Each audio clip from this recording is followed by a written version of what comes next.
बच्चों, स्वागत है आपका आपकी अपनी न्यू लाइट एकेडमी में।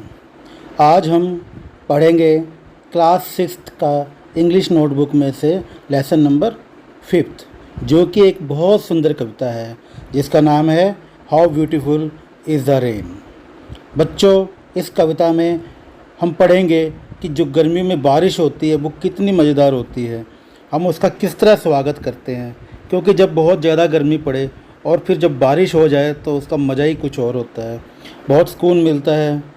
और बारिश कैसी लगती है हम इस कविता में पढ़ेंगे। आओ बच्चों, शुरू करते हैं कविता how beautiful is the rain, written by mister H.W. Longfellow. But before that let us look at the word meanings first. बच्चों, पहला वर्ड आया है फायरी। फायरी का मतलब है गर्म तेज़ धूप। अगला वर्ड हमारे पास आया है लेन। लेन का मतलब होता है पतली गली। तीसरा वर्ड हमारे पास आया है क्लैटर। क्लैटर का मतलब होता है टिप टिप की आवाज़। जब बारिश होती है छत पर हमारे टिप टिप की आवाज़ आती है। गाशिश। गाशिश का मतलब होता है तेज़ मूसलाधार बारिश, बहुत तेज़ बारिश होना। अगला शब्द है ट्रैम्प। ट्रैम्प होता है घोड़े की चलने की आवाज़, टप टप टप की। अगला वर्ड है हूव्स। हूव्स का मतलब है पशुओं के पैरों के तलवे। अगला वर्ड हमारे पास आया है स्विफ्ट। इसका मतलब होता है तेज। अगला वर्ड हमारे पास आया है ओवरफ्लोइंग, मतलब ऊपर से बहना या बहाव। नेक्स्ट वर्ड है स्पाउट। स्पाउट का मतलब होता है परनाला। छत का पानी जहाँ से गिरता है उसको क्या कहते हैं? परनाला। अगला शब्द हमारे पास है रोर्स। इसका मतलब होता है दहाड़ना।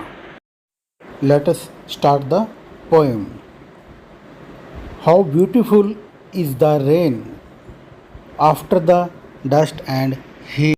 बच्चों, कवि यहाँ कह रहा है कि बारिश कितनी सुंदर लगती है। After the dust and the heat मतलब कि जब बहुत ज़्यादा गर्मी पड़ रही हो और धूल भरी आंधियाँ चल रही हों, उसके बाद बारिश आ जाए तो वो बहुत सुंदर लगती है। In the broad and fiery street in the narrow land how beautiful is the rain. कह रहा है कि चौड़ी और तपती हुई सड़कों पर और छोटी छोटी गलियों में बारिश होती हुई कितनी सुंदर लग रही है। Lines are how it clatters along the roofs like the tramp of hoop.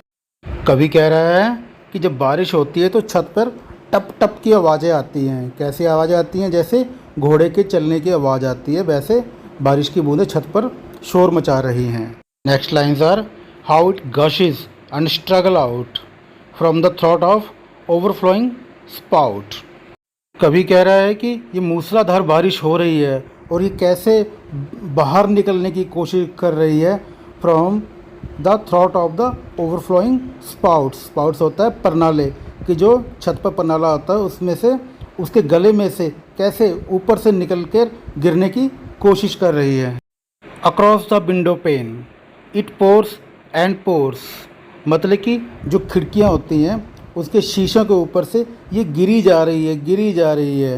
And swift and wide with a muddy tide कि ये फैलती हुई चौड़ी सी गारे से लिप्त हुई गारे जैसी बारिश हमारे शीशों, खिड़कियों के शीशों से नीचे गिर रही है। जब बारिश होती है काफ़ी दिनों बाद, तब क्या होता है कि जो छत पे गंदगी जमी होती है, मिट्टी जमी होती है, वो बारिश के परनाले में से बारिश के साथ नीचे गिरती है। उससे क्या होता है कि मडी टाइड बन जाती है। Like a river down the gutter roars the rain the welcome rain. कवि कहता है कि जब बारिश का पानी इकट्ठा होकर गटर में गिरता है तो इस तरह दहाड़ने की आवाज़ आती है जैसे कि नदी गिर रही होती है। द रेन वेलकम रेन, बारिश वेलकम, बारिश वेलकम, तुम्हारा स्वागत है। कवि खुश होकर कहता है कि बारिश तुम्हारा स्वागत है। तो इस कविता में हमें बताया गया है कि बारिश कैसी होती है, कैसी लगती है जब गर्मी में आती है। धूल भरी आंधियों के बाद और तपती गर्मियों के बाद जब बारिश होती है बहुत अच्छी लगती है। तो बच्चों, अगली वीडियो में हम करेंगे इस लेसन के question and answer activities. Thank you for watching the channel. Take care.